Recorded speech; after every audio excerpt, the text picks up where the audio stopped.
Alright guys, स्वागत है आपका कहानी स्टेशन पर। बचपन में हम सभी सोचते थे कि काश मैं बोनो की दुनिया में जाता और उन पर राज करता। आज वैसी एक मूवी हम कवर करने वाले हैं जिसका नाम है गुलिवर्स ट्रैवल्स। चलो फिर शुरू करते हैं। कहानी की शुरुआत होती है एक मोटा भाई से जिसका नाम होता है गुलिवर। वो एक न्यूज़पेपर कंपनी में काम करता है। वो आज एक बंदे का इंटरव्यू ले रहा होता है जो अपना नाम डैन बताता है। डैन कहता है, भाई मैं पहले से सिलेक्टेड हूँ तो इंटरव्यू क्यों ले रहा है? तो गुलिवर कहता है, अच्छा मुझे किसी ने बताया नहीं। फिर गुलिवर डैन को ऑफिस की सैर करवाता है जहां हम गुलिवर की छमक छल्लों से मिलते हैं जिसका नाम है डार्सी। वो अपने मोटे भाई का क्रश है, वो उसे बहुत चाहता है।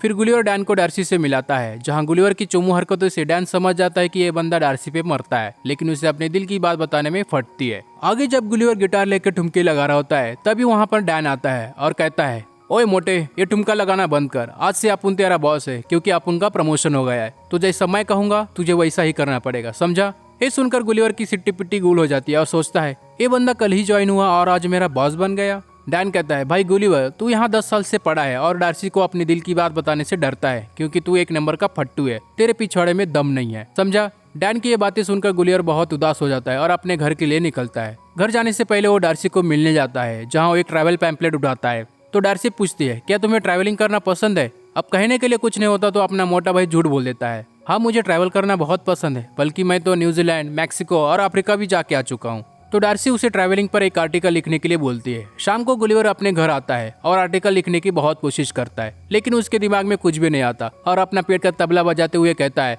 साला बोपाड़ी का, क्या जरूरत थी इतने डिंगे हाँकने की? उसे इम्प्रेस करने के चक्कर में खुद के यल लग गए, उसका क्या?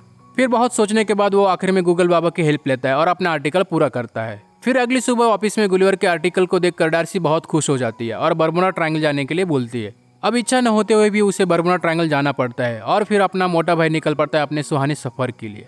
आगे समुंदर के बीच में उसकी आंख लग जाती है और जब उसकी आंख खुलती है तो वो अपने आप को एक समुद्री तूफान के सामने पाता है, जिसे देखकर उसकी फटके चार हो जाती है और खुद को बचाने की कोशिश करता है, लेकिन समुद्री तूफान उससे निकल जाता है और वो बेहोश हो जाता है।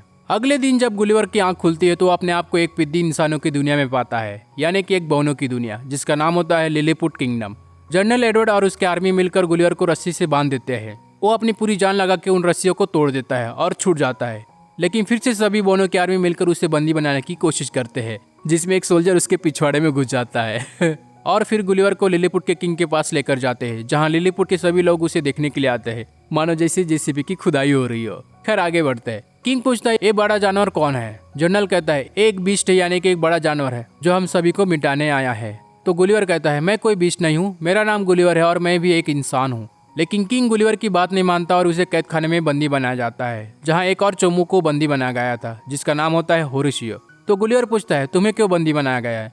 होरेशियो बताता है कि मैं प्रिंसेस मैरी से प्यार करता हूँ, लेकिन जनरल एडवर्ड को ये पसंद नहीं है क्योंकि उनकी प्रिंसेस से एंगेजमेंट हो गई है, बस इसी कारण जनरल ने मुझे बंदी बनाया है। गुलिवर कहता है, ये जनरल एडवर्ड मुझे एक नंबर का चूतिया आदमी लगता है। ये बात जनरल एडवर्ड सुन लेता है और पूछता है, चूतिया आदमी, इसका क्या मतलब होता है? गुलिवर कहता है, माय लॉर्ड, चूतिया का मतलब होता है एक शूरवीर, एक शेर दिल इंसान जो किसी से नहीं डरता। अब जनरल एडवर्ड गुलिवर की बात को सच मान लेता है और कहता है, मैं सिर्फ चूतिया इंसान नहीं, मैं सबसे बड़ा चूतिया इंसान हूँ। हाँ, मैं इस पूरी दुनिया का सबसे बड़ा चूतिया इंसान हूँ। फिर गुलिवर कहता है, हाँ भाई, तू ही इस दुनिया का सबसे बड़ा चूतिया इंसान है, और हंसने लगता है। खैर आगे बढ़ते हैं। अगली सुबह एडवर्ड गुलिवर के ऊपर बैठकर खेतों की मशागत करता है और इधर दुश्मन आर्मड़ा लिलीपुट पर हमला बोल देते हैं जहाँ वो पैलेस को आग लगा देते हैं और प्रिंसेस मैरी को किडनैप करने की कोशिश करते हैं। जनरल एडवर्ड कहता है, प्रिंसेस को सिर्फ मैं बचाऊंगा, और वहां से चला जाता है। होरेशियो बोलता है, गुलिवर तुम्हें प्रिंसेस को बचाना पड़ेगा, प्लीज मदद करो। फिर अपना मोटा भाई प्रिंसेस मैरी को बचाने जाता है। वो एक एक को पकड़ता है और पानी में फेंक देता है और प्रिंसेस को अपने हाथ में उठाकर बचा लेता है। अब गुलिवर आग में फंसे किंग को बचाने के लिए जाता है जहाँ आग ज्यादा होने के कारण गुलिवर का हाथ जल जाता है। होरेशियो कहता है, तुम्हारे पास और कुछ प्लान है? गुलिवर कहता है, हाँ मेरे पास प्लान है, लेकिन तुम्हें पसंद नहीं आएगा। और फिर मोटा भाई अपनी बड़ी तोप निकालकर निशान लगाता है। भाई वो 2 हाउस पाइप जितना फवारा चलाता है और आग बुझाता है। ये मेरा फेवरेट सीन है। तभी वहाँ जनरल एडवर्ड आता है तो गुलिवर कंट्रोल नहीं कर पाता और जनरल के ऊपर भी अपना फवारा चलाता है, ठिचुक ठिचुक फिर गुलिवर कहता है, सॉरी जनरल, इस खराब खुशबू के लिए, शायद मैंने कल कुछ ज्यादा ही खराब पानी पी लिया था।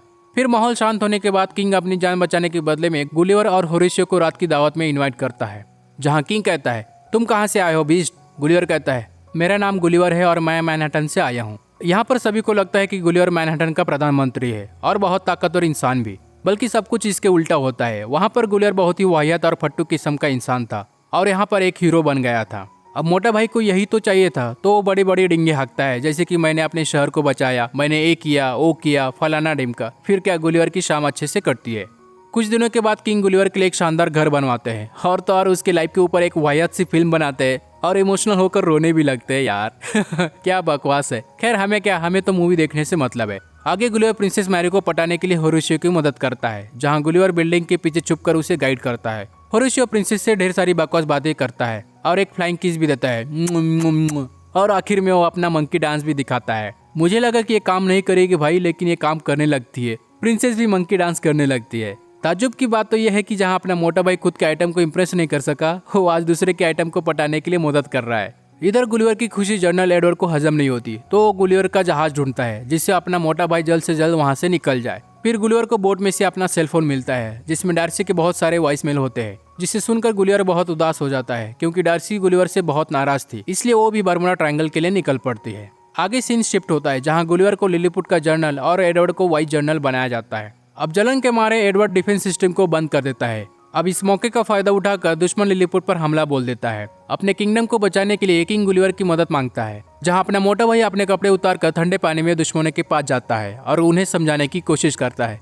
कि मैं तुम्हें मारने नहीं आया हूँ, तुम सिर्फ डरने का नाटक करना और यहाँ से चले जाना। लेकिन वो गुलिवर की बात नहीं मानते और उसी के ऊपर तोपों से हमला करते हैं, परंतु पिद्दी साइज की गोलियों से गुलिवर को घंटा फर्क नहीं पड़ता और वो पूरी आर्मडा आर्मी को मजा चखाता है। उनके सभी जहाजों को पकड़कर वो किनारे ले आता है। गुलिवर की बहादुरी देखकर सभी लोग उसका जय जयकार करते हैं और उसके पोस्टर हर जगह लगाते हैं। फिर शाम को जनरल एडवर्ड प्रिंसेस के पास आता है।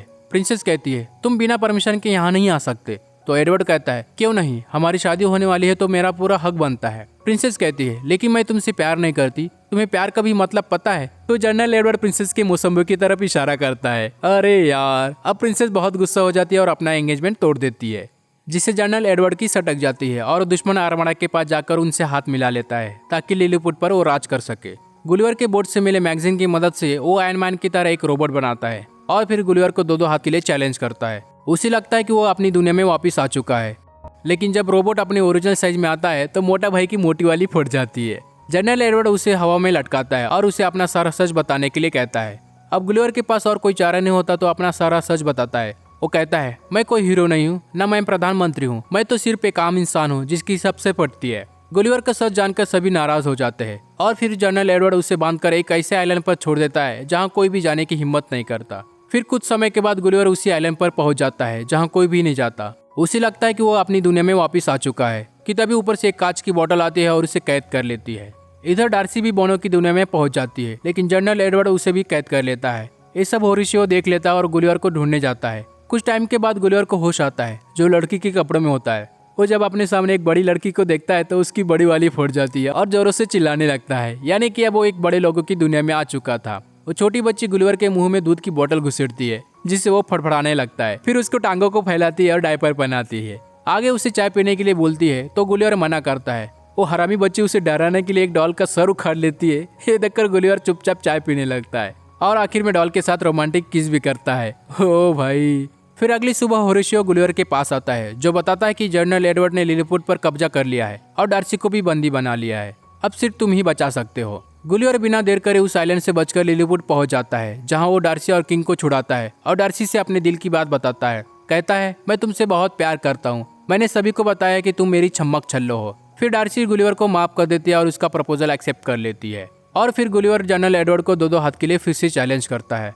अब दोनों में घमासान युद्ध होता है, लेकिन जनरल एडवर्ड चीटिंग करके गुलिवर को बिजली के झटके देता है, जिससे गुलिवर की टाइट फिश हो जाती है। फिर भी वो उठकर फिर से लड़ने लगता है। इधर होरेशियो दौड़कर रोबोट के अंदर घुस जाता है और रोबोट के करंट सप्लाई को बर्बाद कर देता है। इस मौके का फायदा उठाकर गुलिवर रोबोट को अच्छा मजा चखाता है। वो स्टैचू को उखाड़कर रोबोट पर जम के हमला करता है, जिससे जनरल एडवर्ड की टाइट फिश हो जाती है। सभी लोग जीत की खुशी मनाते हैं। डार्सी भी गुलिवर को मजेदार किस देती है। होरेशियो की बहादुरी देखकर किंग भी उसे मैरी से मैरी करने के लिए परमिशन दे देता है और होरेशियो मैरी को एक जोरदार पप्पी देता है कि तभी वहां जनरल एडवर्ड आता है और प्रिंसेस को किडनैप करने की कोशिश करता है, लेकिन मैरी उसे एक जोरदार घुसन पेलती है, जिससे जनरल एडवर्ड वहीं सुलट जाता है और कहती है क्यों बेंचो।